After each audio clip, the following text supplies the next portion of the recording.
인천에 있는 쿠팡 물류센터 화재 진화 작업이 사흘째 접어든 가운데 건물이 무너질 위험이 커지면서 인근에 대피령이 내려졌습니다. 건물 내부 온도는 최대 300도에 달한 걸로 파악되는데요. 현장 취재 기자 연결해 보겠습니다. 정영수 기자. 네, 쿠팡 물류센터 화재 현장입니다. 네, 기자 뒤쪽으로는 여전히 검은 연기가 피어오르고 있는데요. 보시는 것처럼 상당히 규모도 큰 건물이라서 걱정이 될 수밖에 없습니다. 대피령이 내려진 지역이 어디입니까? 네, 물류센터 반경 116m 반경에 있는 건물이 대피령 대상입니다. 어젯밤에는 이 지역에 대피하라는 재난 문자가 발송됐습니다. 진화 작업이 길어지면서 이 건물이 무너질 위험이 있다는 판단이 나왔기 때문입니다. 구청은 어젯밤에 일일이 이곳을 돌아다니면서 상인들을 다른 지역으로 대피하도록 조치한 것으로 파악됐습니다. 인근의 일부 도로도 경찰과 소방 당국이 통제하고 있습니다. 네, 건물 내부가 사흘째 불타고 있는 셈인데 건물 온도도 굉장히 높은 걸로 확인됐다고요? 네, 저희가 열화상 카메라로 찍은 영상을 확보했습니다. 어젯밤 10시쯤 촬영한 영상인데 노란색으로 보이는 곳은 100도 안팎이고 붉은색으로 표시된 곳은 최대 200도에서 300도에 달합니다. 물을 뿌린 뒤에도 높은 열기가 남아있는 것을 확인할 수 있습니다. 이렇게 온도가 높고 또 연기까지 많기 때문에 소방대원들이 진입하기는 어렵습니다. 게다가 높은 온도가 지속되면 콘크리트도 버티지 못하기 때문에 붕괴 위험은 커질 수밖에 없는 셈입니다. 네, 당초에는 어젯밤 11시쯤에는 초진이 가능할 것이라는 전망이 있었는데요. 지금은 그런 분위기는 전혀 아니네요. 네, 그렇습니다. 소방당국은 브리핑에서 어젯밤 11시쯤에는 큰 불길을 잡을 수 있을 것으로 예상을 했습니다.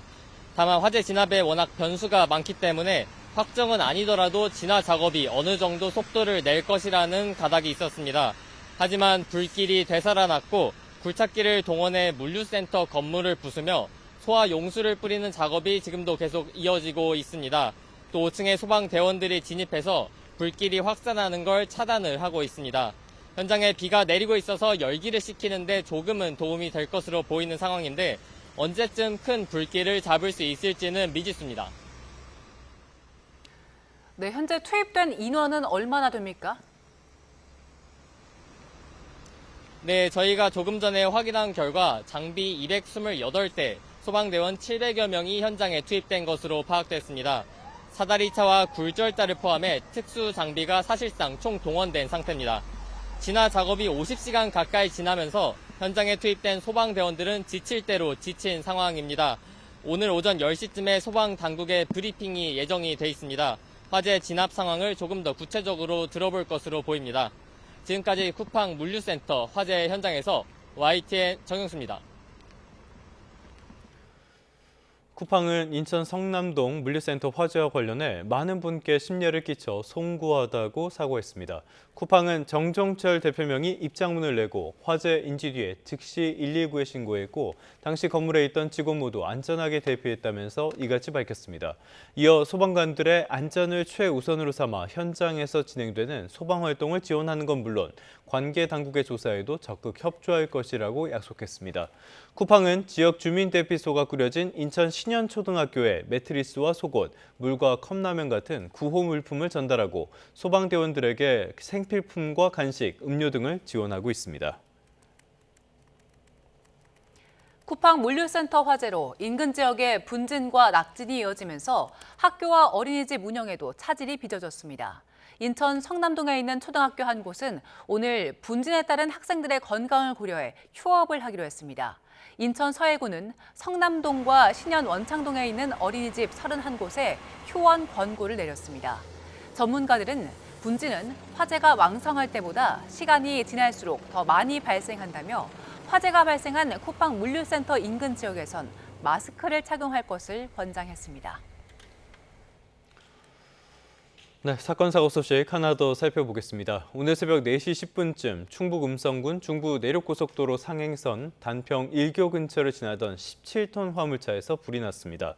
이 불로 다친 사람은 없었지만 화재 진압 과정에서 한 개 차로가 1시간가량 통제됐습니다. 또 화물차에서 난 연기 탓에 상행선 교통이 2시간 가까이 극심한 정체를 빚었습니다. 경찰과 소방당국은 1시간 10분 만에 불길을 잡았고요. 차량 엔진룸 쪽에서 불이 시작됐다는 운전자 진술을 바탕으로 정확한 화재 원인을 조사하고 있습니다. 사흘 연휴 경북과 경기 등에 내린 폭우로 800건 넘는 비 피해가 접수됐습니다. 500여 명이 임시 대피했는데 100여 명은 아직 집으로 돌아가지 못하고 있습니다. 취재기자 연결해 보겠습니다. 이정미 기자, 호우 피해 상황 전해주시죠. 네, 오늘 새벽 6시 중앙재난안전대책본부가 집계한 피해 현황입니다. 지난 17일부터 오늘 새벽 6시까지 주택과 도로 256곳이 침수됐고 572곳에서 토사와 낙석 피해가 발생해 모두 828건의 비 피해가 접수됐습니다. 농작물 41.6헥타르와 농경지 7.1헥타르도 물에 잠겼습니다. 홍수 우려에 주민들도 대피했습니다. 경북과 경기, 충남 등 6개 시도에서 374가구 557명이 임시 대피했고 이 가운데 119명은 아직 집으로 돌아가지 못했습니다. 경북 의성과 안동 등 8개 지역에선 정전이 발생해 300여 가구의 전기 공급이 한때 끊겼고 두 곳에선 통신이 잠시 두절되기도 했습니다. 도로 통제는 지금도 이어지는 구간이 있습니다. 경북 봉화군 국도 88호선 서벽에서 영월 구간에선 토사가 흘러내리고 나무가 부러져 현재 교통이 통제되고 있고요. 강원도 영월군 국도 31호선 녹전교차로에서 어평제 구간 역시 낙석 제거 작업으로 차량 통행이 어렵습니다. 팔공산과 태백산 등 5개 국립공원 61개 구간 역시 등산객 통행이 제한되고 있습니다. 호우특보는 현재 대부분 해제됐고 충남 홍성 서부에만 남아있는 가운데 중대본의 대응체제는 당분간 유지됩니다. 중대본은 비로 약해진 지반이 산사태로 이어질 수 있다며 피해 수습과 예방 조치에 집중하겠다고 밝혔습니다. 지금까지 YTN 이정미입니다. 제헌절 사흘 동안 전국 곳곳에서 보신 것처럼 폭우가 내렸습니다. 일부 지역은 누적 강수량이 200mm를 넘었고요. 호우 긴급 재난 문자도 잇따랐습니다. 폭우는 잦아들었지만 이번 주에도 내내 비가 이어질 걸로 보입니다. 김민경 기자의 보도입니다. 제헌절부터 시작된 비는 사흘 내내 전국을 오가며 이어졌습니다. 경북 영주에는 200mm가 넘는 비가 내렸고 경기 파주 적성면과 동두천, 연천 등에도 200mm에 육박하는 누적 강수량이 기록됐습니다. 강한 비는 주로 밤 사이에 집중됐습니다. 폭우의 중심은 첫날 밤엔 중부, 둘째 날 밤에는 남부로 옮겨갔고 경북에는 이틀 밤 내내 폭우가 이어졌습니다. 특히 대구 수성구 지산동에는 시간당 89mm의 극한 호우가 쏟아졌습니다. 올해 들어 가장 강한 비가 내리면서 새로 도입된 재난성 호우 긴급재난 문자가 처음 발송됐습니다. 수도권과 호남, 경북 곳곳에도 시간당 50mm 이상의 폭우가 쏟아지며 호우 긴급재난 문자가 잇따랐습니다. 서울도 강서구와 종로구 등에 올해 처음으로 호우 긴급재난 문자가 발송됐습니다. 이번 폭우의 원인은 활성화된 정체전선과 잇따라 발달한 저기압이었습니다. 여기에 밤사이 강한 바람이 수증기를 계속 공급하면서 비구름도 더욱 발달한 겁니다. 폭우는 잠시 잦아들었지만 비는 아직 끝나지 않았습니다. 정체전선의 영향이 이어지면서 이번 주 내내 전국적으로 비가 오락가락 이어질 전망입니다. 북태평양 고기압 가장자리에 위치한 정체전선이 우리나라 남북으로 오르내리면서 잦은 비가 예상됩니다. 많은 비로 지반이 약해진 만큼 산비탈과 옹벽 주변은 접근하지 말고 추가 강수에 대비해 주변 배수 시설을 점검해야 합니다. YTN 김민경입니다. 정치권 소식 알아봅니다. 더불어민주당은 오늘 국회 본회의를 열어 오는 24일 종료를 앞둔 2차 종합특검의 수사기간 연장을 위한 특검법 처리를 추진합니다. 해당 법안은 종합특검 수사기간을 30일 더 늘리고 특검 파견 인력을 확충하는 내용 등을 담고 있습니다. 국민의힘은 종합특검을 야당 탄압용으로 규정하고 법안 상정에 맞서 무제한 반대 토론, 필리버스터에 나서겠다는 방침입니다. 더불어민주당 차기 지도부 선출을 위한 예비경선 투표를 하루 앞두고 후보자 합동연설회가 오늘 열립니다. 이번 연설회는 오늘 오후 5시 서울 여의도 민주당사 중앙당사에서 진행되고요. 당 공식 유튜브 채널을 통해서도 생중계됩니다. 이번 경선의 당대표 후보로는 김민석, 고민정, 정청래 의원과 김보미 전 강진군 의회 의장, 송영길 의원 등 모두 5명이, 그리고 최고위원 후보에는 현역 의원 9명을 포함해 모두 14명이 등록했습니다. 더불어민주당은 내일부터 오는 23일까지 사흘 동안 치러지는 예비 경선 투표를 통해 본선에 진출할 당대표 후보 3명과 최고위원 후보 8명을 뽑을 예정입니다. 관저 이전 부실감사 의혹에 연루된 유병호 전 감사원 감사위원이 오늘 구속 갈림길에 섭니다. 서울중앙지방법원은 오늘 오전 10시 유 의원에 대한 구속 전 피의자 신문을 진행합니다. 유 의원은 감사원 사무총장 재직 시절 대통령실 관저 이전 감사 과정에서 결과 조작이나 축소, 은폐에 부당하게 관여한 혐의를 받습니다. 특검은 감사원이 자격이 없는 업체가 공사 전반을 맡은 사실을 파악하고도 감사 보고서에 이를 의도적으로 숨겨 기재했다고 보고했습니다.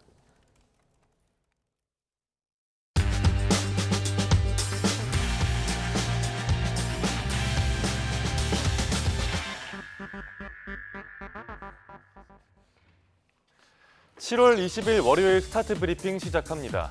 먼저 한국의 1인당 지답비는 4만 달러가 코앞인데 대졸자는 일이 없어서 운다는 중앙일보 기사입니다.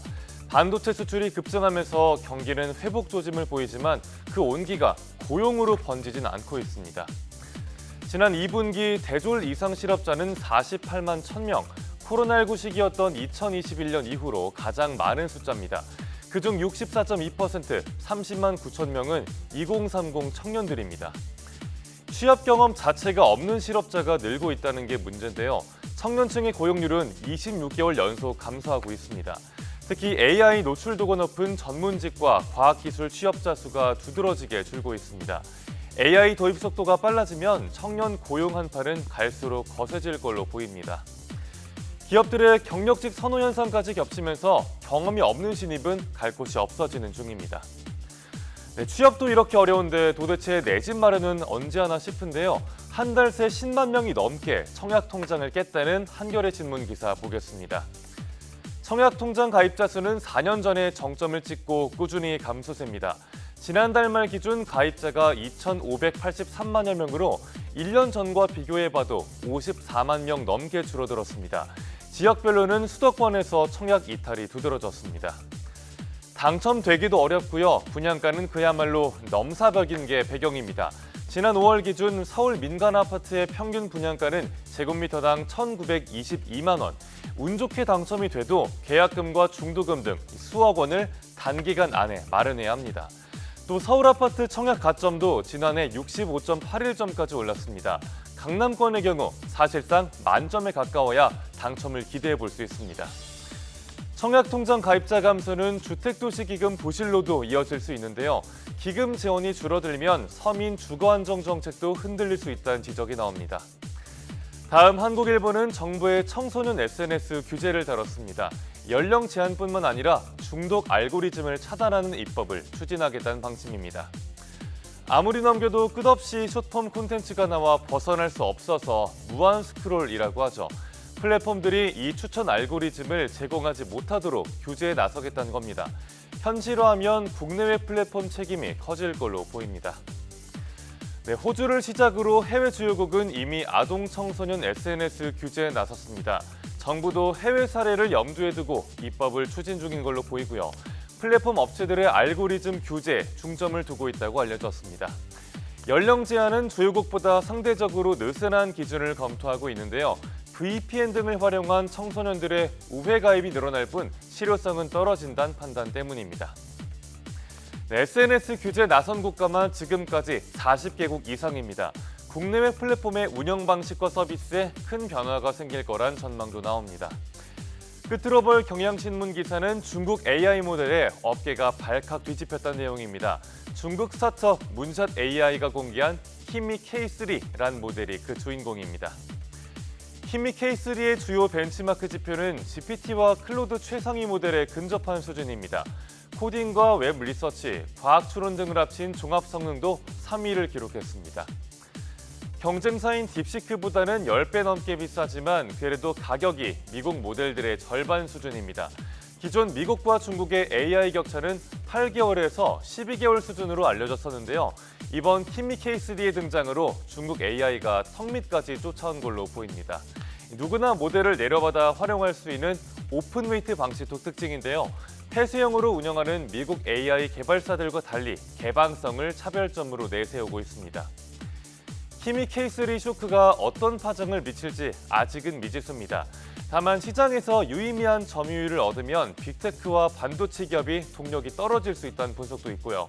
사용자 편의성이 기대에 못 미친다는 반응도 있어서 신중론도 적지 않습니다. 7월 20일 아침 신문 살펴봤습니다. 지금까지 스타트 브리핑이었습니다.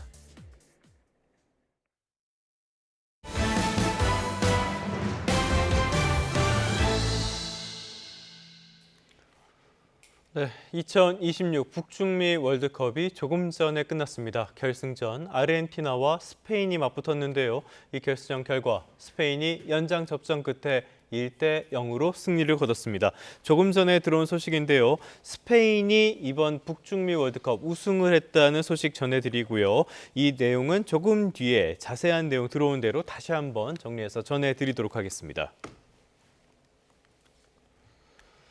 네, 계속해서 중동 상황 살펴보겠습니다. 미국과 이란의 충돌이 보복의 악순환 양상을 띠면서 격화하고 있는데요. 이번엔 미군 장병 한 명이 또 숨졌습니다. 주변국들의 외교적, 군사적인 움직임도 잇따르고 있어 이번 주가 분수령이 될 것으로 보입니다. 워싱턴으로 가보겠습니다. 신윤정 특파원, 미군 장병 2명이 숨진 지 하루 만에 또 사망자가 나왔네요. 네, 미 중부사령부는 현지 시간 18일 이라크 북부에서 격추된 이란 자폭 드론 불발탄을 제어해 폭파하는 과정에서 장병 한 명이 숨졌다고 밝혔습니다. 전날 이란의 공격으로 요르단에서 미군 2명이 숨지고 1명이 실종됐다고 발표한 데 이어 연이틀 사망자가 발생한 겁니다. 중부사령부는 또 현장에서 수색 작업을 벌여 유해 한 구를 발견했다면서 현재 신원 확인 절차가 진행 중이라고 밝혔습니다. 이에 따라 이란 전쟁 발발 뒤 숨진 미군은 17명으로 늘었고 유해 신원까지 미군으로 확인되면 18명이 됩니다. 미국은 전날 밤 8일 연속 이란에 대한 야간 공습을 이어가며 요르단에서 미군이 숨진 데 대한 보복이라는 점을 강조했는데요. 이란은 미군이 남서부 다르코빈 지역에 짓고 있는 원자력 발전소까지 공격했다고 주장했습니다. 국제원자력기구는 이란 당국과 접촉하며 사실관계를 확인하고 있는데 건설 초기 단계여서 방사선 누출 위험은 크지 않아 보인다고 밝혔습니다. 이란도 중동 전역으로 공격을 확대하며 맞대응 수위를 높이고 있습니다. 특히 요르단에서는 홍해에 접한 아카바 지역의 국제공항과 항구에 소개령이 내려졌고 이후 이란의 미사일이 날아들기도 했습니다. 호르무즈 해협 상선에 대한 이란의 공격에 응징하겠다며 미군이 공습에 나선 뒤 이란이 맞대응하며 미군 사망자가 발생했고 다시 미군이 보복에 나서는 악순환이 이어지는 모습입니다. 네, 호르무즈 해협을 둘러싼 긴장도 여전하죠.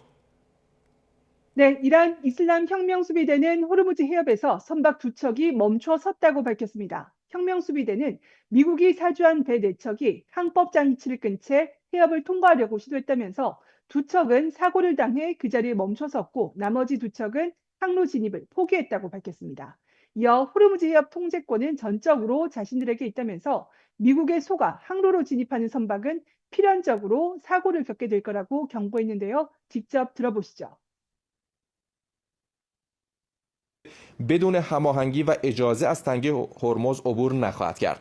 شناورهایی که تحت تاثیر اصرارات دشمن آمریکایی قرار می‌گیرند و وارد مسیر ناایمن می‌شوند مطمئناً دچار حادثه خواهند. 미군의 이란 항구를 오가는 선박에 대한 해상 봉쇄도 닷새째 이어지고 있습니다. 미 중부사령부는 상선 4척의 항로를 변경시켰고 한 척을 무력화했으며 봉쇄 조치를 이행하도록 하기 위해 한 척의 승선 검사를 실시했다고 밝혔습니다. 네, 이번 주가 전면적인 복귀로의 중대 분수령이 될 것이라는 전망도 나오죠. 네, 주요 외신들은 전면적 복귀 가능성이 점점 커지고 있다고 우려하고 있습니다. AP통신은 전면전 복귀 가능성이 커지고 있다고 짚었고 뉴욕타임스는 양국이 더 큰 전쟁에 한층 가까워졌다고 분석했습니다. 트럼프 미 대통령은 월드컵 결승전 참석에 앞서 소셜미디어를 통해 대러시아 제재 법안에 이란을 추가해야 한다며 이란에 대한 경제적 압박 필요성을 거듭 강조했습니다. 당초 지난달 북중미 월드컵 개막을 앞두고 종전 양해각서에 합의했던 양측이지만 결승전까지 끝난 이번 주가 최대 고비가 될 걸로 보입니다. 트럼프 대통령은 이란 내 모든 교량과 발전소 공격의 시한으로 이번 주를 제시하기도 했습니다. 주변국의 긴장도 고조되고 있는데요. 이스라엘은 요르단을 겨냥한 이란의 미사일을 요격한 뒤 이란이 이스라엘을 향해 직접 미사일을 쏘면 전면적인 화력으로 보복하겠다고 경고했습니다. 이런 가운데 조셉 아운 레바논 대통령은 내일 트럼프 대통령과 정상회담을 갖고 지난주 트럼프 대통령과 회담했던 이라크 총리는 이번 주 테헤란을 방문할 예정입니다. 중동 주변국들이 안보 대응을 강화하는 동시에 물밑에서 외교적 해법을 찾을 수 있을지 주목됩니다. 지금까지 워싱턴에서 YTN 신윤정입니다. 외교부는 중동 단기 체류자의 경우 긴급한 용무가 아닌 한 조속히 출국하도록 권고할 것을 현지 공관에 당부했습니다. 외교부는 김진아 2차관 주재로 주 이란 대사관, 주 이스라엘 대사관 등 17개 공관이 참석한 가운데 상황 점검 회의를 열고 현지 민간 시설까지 공격을 받는 상황에서 다수의 사망자가 발생해 체류 중인 국민의 안전이 우려된다며 이같이 밝혔습니다. 이어 지난 3월 이후 중동 대부분 국가에는 출국 권고에 해당하는 여행경보 3단계가 발령돼 있고 항공편 취소나 영공 폐쇄로 여행에 차질이 발생할 수 있다는 점에 유의해달라고 덧붙였습니다. 미국과 이란의 전쟁으로 호르무즈 해협이 봉쇄된 이후 15번째 한국 선박이 우회로인 홍해를 통과했습니다. 해양수산부는 어제 오전 10시 기준으로 한국 선박이 홍해를 안전하게 지나 국내로 원유를 운송하고 있다고 밝혔습니다. 이 해당 선박은 사우디아라비아 얀부항에서 원유를 실은 것으로 파악됐습니다.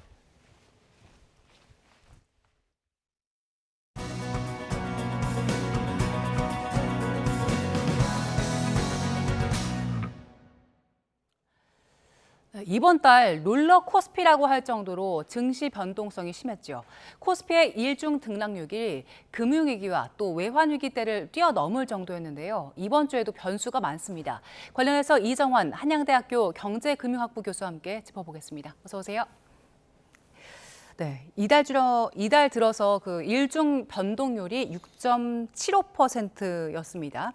근데 이 수치가 보니까요, 과거 IMF 금융위기 때나 그 글로벌 금융위기 때보다 더 높은 수치더라고요. 그때와 비교했을 때 우리 펀더멘탈 괜찮은 상태인 것 같은데 왜 이렇게 높은 겁니까? 사실 이제 IMF 외환 위기라든지 네. 글로벌 금융위기 때는 이제 거시경제의 펀더멘탈한 샥이 온 거죠. 금융위기 같은 경우에는 미국 쪽에 흔히 말하는 신용이 줄어들면서 신용 대출 같은 게 확 줄어들면서 우리나라에 영향을 미친 거라고 보시면 될 것 같고, IMF 외환 위기는 우리나라 외채 위기로서 국가 경제의 변동성이 클 수밖에 없는 상황이었다 말씀드릴 수 있을 것 같습니다. 다만 근데 올해는 사실 경제 성장 전망치가 한 3%대로 갈 거라고 예측을 하고 있을 정도로 경제가 굉장히 안정적인 상황이거든요. 네. 근데도 이렇게 변동성이 큰 거는 아마 몇 가지 요인이 있지 않느냐, 주가의 변동성이 큰 건 몇 가지 요인이 있지 않느냐 이랬단 말씀드릴 수 있을 것 같습니다. 일단 주가를 움직이고 있는 주식, 삼성전자, 하이닉스가 우리나라 경제에 차지하는 비중이 굉장히 크다라는 일단 말씀드릴 수 있겠고요. 이 경제를 차지하는, 경제 중요성을 차지하는 이 삼성전자, 하이닉스에 대해서 외부 요인이 굉장히 많이 작용을 하고 있다. 최근에 이슈들이 굉장히 많았죠. 중국의 이제 메모리 반도체 업체의 상장이라든지, 어제는 좀 뉴스가 다르긴 했지만, 이제 그러니까 새로운 AI 모델, 중국 AI 모델의 발전에 따라서 중국 반도체 산업에 대한 어떠한 영향 같은 것들이 커지고 있다. 그 이야기는 어떤 거냐면 기존의 3강 체제, 3강 체제라고 하는 것은 삼성전자, 하이닉스, 마이크론이 구축해낸 산업 체계가 좀 무너지면서 수익이 줄어드는 것이 아니냐라는 논쟁까지 있고요. 그다음에 AI 자체가 이제 성장세를 얼마나 가져갈 것이냐, 이게 수익을 실현하는데 얼마나 오래 걸릴 것이냐에 대한 이런 논쟁까지 겹치면서 외부 부분에 대한 이야기가 있었다. 그다음에 또 말씀을 안 드릴 수 없는 건 아무래도 레버리지 ETF라고 이야기가 드릴 수가 있는데, 레버리지 ETF 같은 경우에는 이제 2배 추종하는 ETF죠. 삼성전자가 2% 변하면 예를 들어 4% 변하는 이런 ETF들이 들어오면서 시장을 조금 혼란스럽게 한 것이 아니냐, 불확실성을 키운 것이 아니냐라는 이야기 나오고 있고요. 그 중심이 된 요즘 뭐냐면 이 레버리지 상품 같은 경우는 보통 파생 상품인데, 이 파생 상품은 본 상품은 그대로 가지만 파생 상품은 거기에 대해서 우리가 해지를 한다든지 이런 이런 용도로 보통 쓰거든요. 그럼에도 불구하고 요새는 이 파생 상품에 대한 수요가 너무 몰리다 보니까 10조 원 이상 가지고 있고 뭐 하루 뭐 ETF 거래량의 40% 차지하다 보니까 이 흔히 말하는 레버리지 ETF 거래가 오히려 본 주식, 그러니까 삼성전자 하이닉스 주식을 많이 움직이게 되면서 지수가 많이 변하게 되는 이런 상황들이 발생하고 있는 것이 아니냐 이렇게 평가를 드릴 수 있을 것 같습니다. 예. 그래서 금융당국에서도 지금 그 단일 종목 레버리지 ETF에 대해서 시장에 미친 영향성 심각하게 보고 여러 가지 대책을 내놨는데 예탁금 3천만 원으로 올리고 20주씩 묶음 매매를 하도록 하겠다라는 이 두 가지 일단 그 안정성을 좀 찾는 데 효과를 미칠 걸로 보세요? 일단 이제 금융당국이 걱정하는 것은 이 레버리지 ETF 투자가 굉장히 단타로 이루어진다는 이야기고요. 단타로 이루어진다는 이야기는 어떤 거냐면 하루에 이제 주가가 조금 삼성전자 원주식이 조금 오르게 되면은 레버리지 ETF에 대한 투자가 갑자기 늘면서 이 레버리지 ETF 투자가 오히려 삼성전자 주가를 올리는 현상들, 결국은 꼬리가 몸통을 흔드는 현상들 같은 것들이 많이 발생하다 보니까 순간적으로 많이 올리는 현상 같은 것들을 막아야 된다라는 그런 이야기라고 보시면 될 것 같습니다.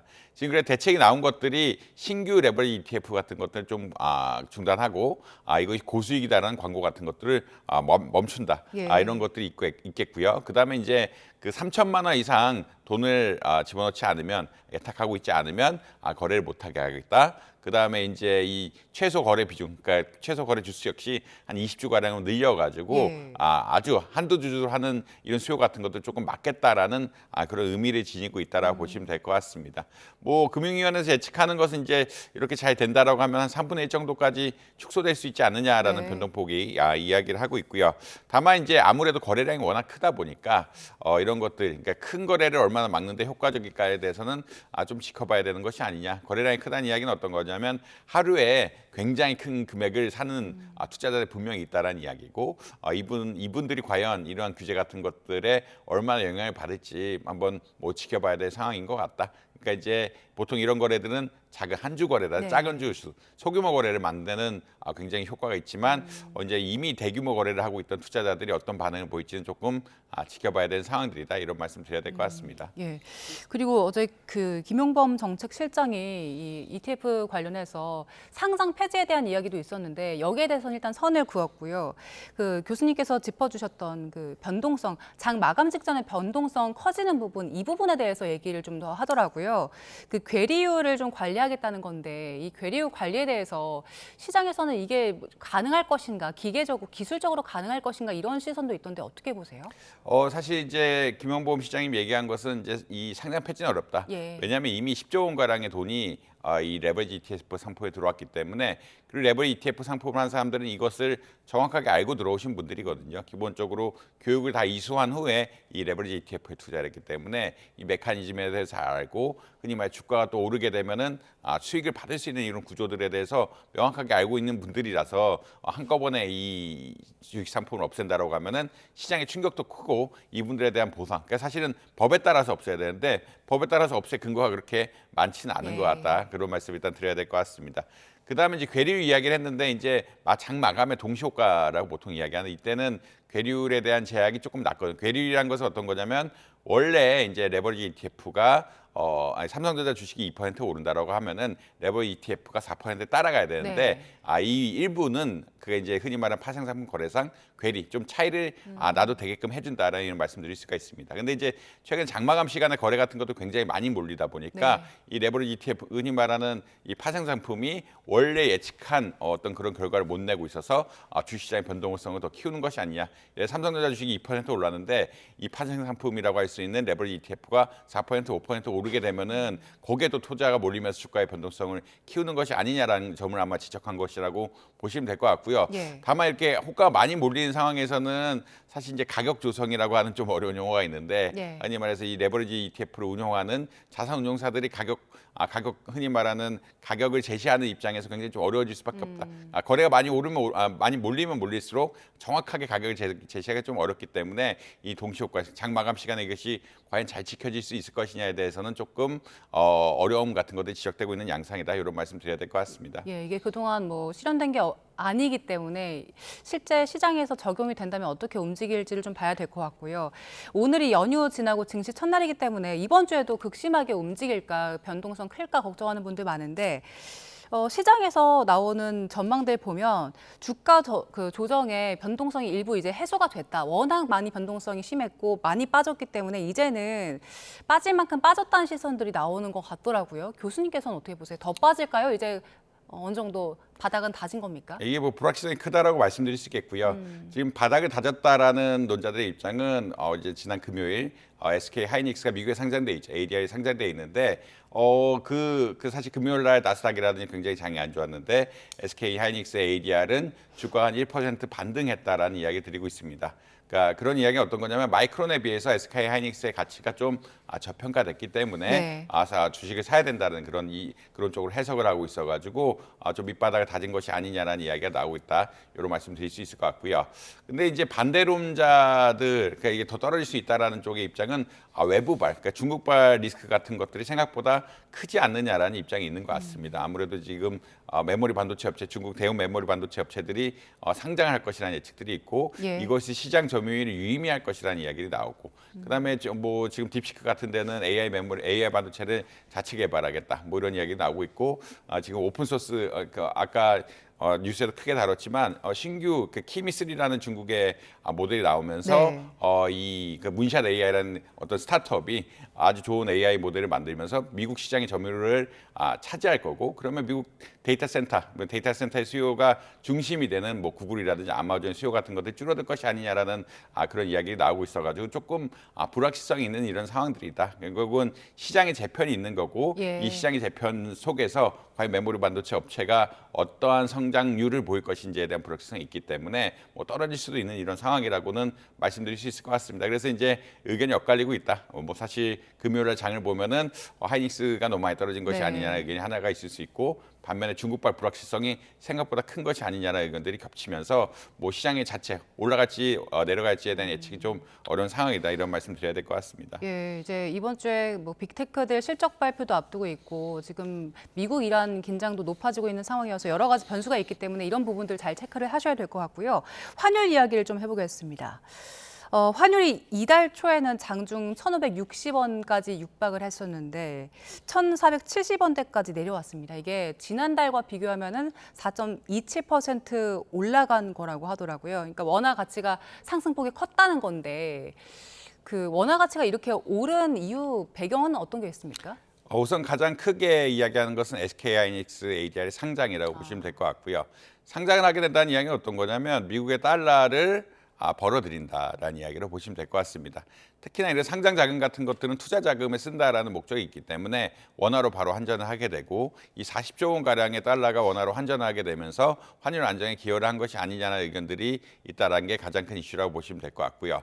두 번째는 이제 물가 피크론이죠. 미국의 물가 피크론이 나오면서 미국의 기준금리 경로가 좀 바꾼 것이 아니냐. 기준금리 경로가 바뀌었다는 이야기는 어떤 거냐면 지금 소비자 물가지수라든지 미국의 생산자 물가지수 같은 것들이 예상보다 조금 낮게 나오면서 이 낮게 나온다는 이야기는 어떤 거냐면 사실 미국의 금리가 단기간에 오를 거라고 생각하는 기대감들이 많이 사라졌다. 올해도 연말에 가야 한 번쯤 올릴 거라는 기대감들이 많이 생기면서 금리가 생각보다 안 오르니까 미국의 장이 약세, 그러니까 미국의 달러가 좀 약세가 되는 이런 양상들이 보이고 있고 더군다나 한국의 기준금리를 올리면서 환율 같은 것들에 좀 안정폭이 나오는 것이 아니냐라는 이야기들이 나오고 있다고 보시면 될 것 같습니다. 결국은 흔히 말하는 SK 하이닉스의 단기적인 이벤트, 그다음에 금리 동향, 한국의 금리는 올렸고 미국의 어떤 기준금리에 대한 기대감들은 좀 낮아짐에 따라서 환율이 좀 안정돼가고 있는 것이 아니냐 이런 평가들이 있고요.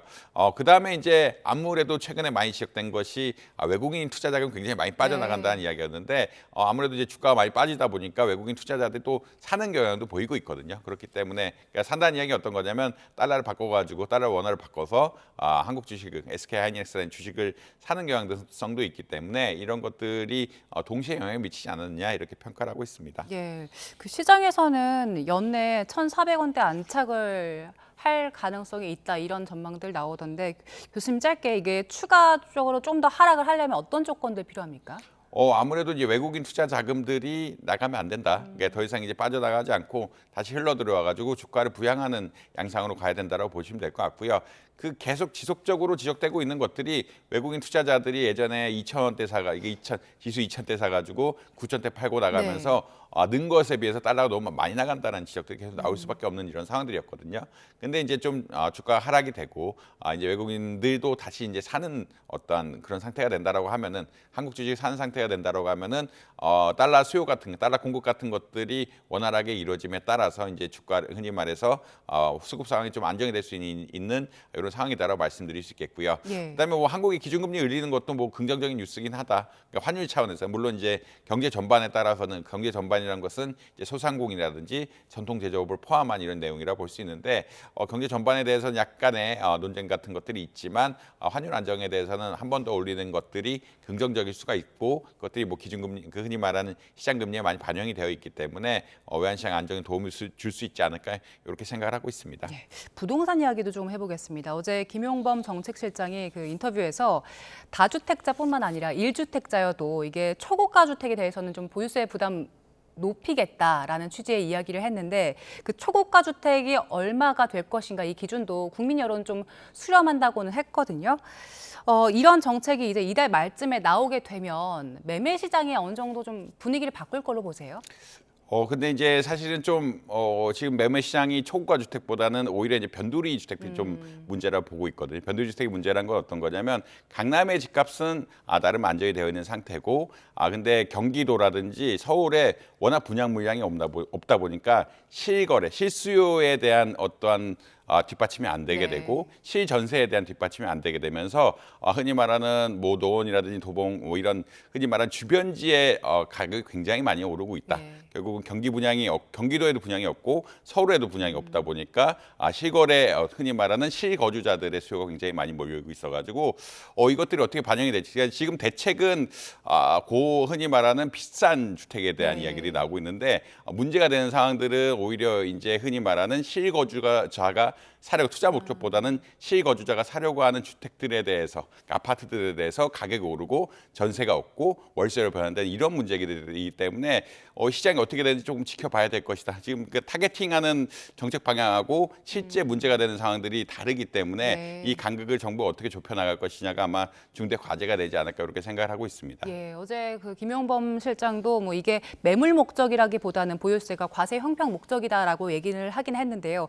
공급이 근데 중요하잖아요. 공급 늘리려면 결국에 서울 시내에서는 재건축 재개발 추진이 가장 이제 좋은 유일한 뭐 수단이라고들 얘기를 하는데 근데 김용범 실장은 이게 도움되는 건 맞지만 만능의 키는 아니다라고 선을 그으면서 이거보다는 그 뭐 비아파트나 오피스텔 상업용지를 주거용으로 좀 바꾸는 이런 방식들을 얘기했는데 이 방안에 대해서는 어떻게 보세요? 사실 이제 그 최근에 나온 최대 주택연구원 보고서라는 이런 거 보면은 흔히 말하는 신규 주택 구매자들의 비아파트에 대한 선호가 굉장히 떨어졌다라는 이야기들이 많이 나오고 있습니다. 왜냐하면 이제 아파트 같은 것은 굉장히 표준화되어 있고 흔히 말 유동성이 굉장히 높죠. 사고 팔기도 굉장히 좋은 자산이기 때문에 그리고 미래 성장 가치가 높은 자산들이기 때문에 아무래도 미래 가치 흔히 말하는 가치 재료로서의 자산이 좀 있기 때문에 아파트에 대한 선호도가 뭐 80% 90% 이상 올라간다라고 이야기하고 있는데 그런 말은 어떤 거냐면 비아파트에 대한 선호도가 굉장히 떨어져 있다라는 이야기가 들릴 수 있을 것 같고요. 그러니까 결국은 정부가 할 일은 이 비아파트에 대한 선호도를 어떻게 보강을 하면서 주택을 공급해 줄 것이냐. 그러니까 사람들의 선호는 이미 아파트로 많이 와 있는데 이 비주택 아파트, 아까 흔히 말하는 아파트가 아닌 비아파트 주택에 대한 사람들의 선호도를 높이고 이 공급 같은 것들을 어떻게 활발하게 해야 될 것이냐. 이 재개발이라는 것은 말씀드린 것은 굉장히 오래 걸리는 과정들이거든요. 그러니까 5년, 10년은 걸려야 되는 이런 과정들이기 때문에 오히려 지금 당장 급한 것들은 오히려 이게 주거 안정에 급한 것들은 이런 비아파트에 대한 대책들, 그리고 이런 것들에 대한 금융, 흔히 말하는 임대하는 사람들에 대한 혜택 이런 것까지 아마 뒷받침이 돼야 되는 것이 아니냐. 그리고 정부가 일종의 뭐 표준화된 비아파트 주거 환경 같은 것들 조성하면서 좀 시스템을 바꿔야 되는 이런 상황이 온 것이 아니냐 이런 말씀을 드려야 될 것 같습니다. 국민들이 좀 살고 싶어하는 형태의 비아파트를 고민하는 것도 필요해 보이네요. 자, 지금까지 이정원 한양대학교 경제금융학부 교수와 함께했습니다. 고맙습니다.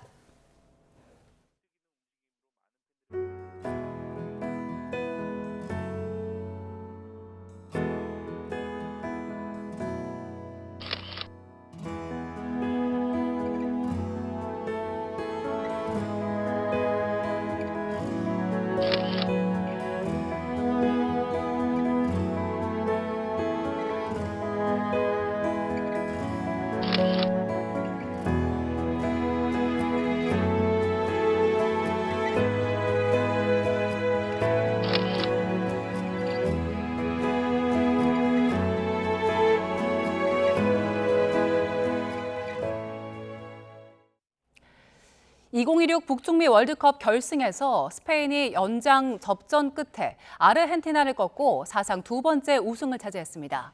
연장 후반 토레스가 결승골을 넣으면서 1대0으로 승리했는데요. 취재 기자 연결해 보겠습니다. 양수창 기자, 연장전까지 펼쳤는데 결국 스페인이 우승을 차지했다고요? 네, 전후반 내내 터질 듯 터지지 않던 골이 연장 후반에야 터졌습니다. 결승골의 주인공은 스페인의 페란 토레스인데요. 니코 윌리엄스가 머리로 떨궈 준 공을 놓치지 않고 차 넣어서 골망을 흔들었습니다. 연장전 후반 1분에 터진 극적인 이 골로 스페인은 북중미 월드컵의 최후 승자가 됐습니다. 두 팀은 무리하지 않고 찬찬한 탐색전으로 경기를 시작했는데요. 후반전에 돌입하면서 스페인의 압박이 살아났고요. 스페인이 경기 주도권을 가져갔습니다. 하지만 몇 차례 결정적인 기회를 잡고도 이 아르헨티나 골키퍼 마르티네스의 선방에 번번이 막혔고요. 또 반면 아르헨티나는 스페인의 이른바 질식 수비에 전후반 내내 슈팅을 한 개도 기록하지 못했습니다. 경기 막판 이 아르헨티나의 엔소 페르난데스가 경고 누적으로 퇴장당한 게 변수로 작용했는데요. 수적 우위까지 점한 스페인의 파생 공세가 연장전에서도 이어졌고요. 마르티네스 골키퍼가 눈부신 선방을 이어갔지만 결국 연장 후반에 스페인이 골문을 열었습니다. 스페인은 이로써 사상 두 번째 월드컵 우승의 영광을 차지했습니다. 또 38경기 무패 기록을 이어가면서 지난 2021년 이탈리아를 넘어서 남자 A매치 최장 무패 기록도 새로 썼습니다. 1962년 브라질에 이어서 64년 만에 월드컵 2연패에 도전했던 아르헨티나는 우승 문턱에서 아쉽게 준우승에 그쳤습니다. 축구의 신 메시는 연장 후반전에 이 위협적인 크로스를 올리며 만회를 노렸지만 결국 두 번째 우승은 물거품이 됐습니다. 스페인의 신성이죠. 야말은 아르헨티나 수비에 고전하는 모습도 전반전에 보였지만 번뜩이는 움직임으로 이 많은 팬들의 눈도장을 찍었고요. 브라질의 펠레, 이탈리아 베르고미에 이어서 역대 세 번째로 어린 나이에 이 월드컵 결승 무대를 밟은 선수로 남았습니다. 지금까지 스포츠부에서 YTN 양시창입니다. 네, 끝으로 출근길 날씨 살펴보겠습니다. YTN 야외 스튜디오 연결합니다. 원희다 캐스터. 네, 원희다입니다. 네, 오늘 아침에 서울은 다시 비가 내리고 있네요. 네, 출근길 서울을 비롯한 중부지방을 중심으로 비가 내리고 있습니다. 비구름은 차츰 그 밖에 전국 곳곳으로 확대할 것으로 보이는데요. 다만 남부지방을 중심으로는 곳에 따라 비가 소강 상태를 보일 수 있다는 점 참고하셔야겠습니다. 네, 오늘도 비가 강하게 내리는 지역이 있습니까? 네, 현재 충청지방 곳곳에 시간당 30mm에 달하는 강한 비가 집중되고 있습니다. 이 지역과 수도권을 중심으로는 오전까지 세찬비가 예상됩니다. 출근길 교통안전에 각별히 유의하시기 바랍니다. 자세한 레이더 화면을 살펴보겠습니다. 현재 서해상에서 발달한 비구름이 수도권과 충청 북부에 이어 호남 서해안으로 유입되고 있습니다. 충남 홍성에는 호우주의보가 유지 중이고요. 비구름이 차츰 전국 곳곳으로 확대하며 늦은 오후부터는 경북 지방의 빗줄기도 거세지겠습니다. 오늘 하루 수도권과 충남에 최고 80mm, 영서와 충북, 경북 중북부에 최고 60mm의 비가 예상됩니다. 밤사이 열대주의보가 내려진 호남과 경남, 제주도를 중심으로 후텁지근했습니다. 지금은 부산 26.8도, 제주는 27.9도를 나타내고 있고요. 서울은 24.1도를 보이고 있습니다. 한낮에는 충청 이남 곳곳에 폭염특보가 발효 중인 가운데 광주와 대구 33도, 서울은 28도까지 오르겠고요. 습도가 높아서 실제 체감온도는 이보다 1도에서 3도가량 더 높겠습니다. 남은 한 주간 남북을 오르내리는 정체전선의 영향으로 비가 전국 곳곳에 오락가락 이어지며 강약을 반복할 전망입니다. 이미 많은 비가 내려 지반이 약해진 가운데 산사태 등 추가 피해가 우려됩니다. 산림으로 접근을 절대 삼가시고 안전에 만전을 기해 주시기 바랍니다. 지금까지 YTN 원희다입니다. 네, 7월 20일 YTN 뉴스타트 모두 마무리하겠습니다. 잠시 뒤 뉴스업이 이어집니다. 시청해주신 여러분 고맙습니다.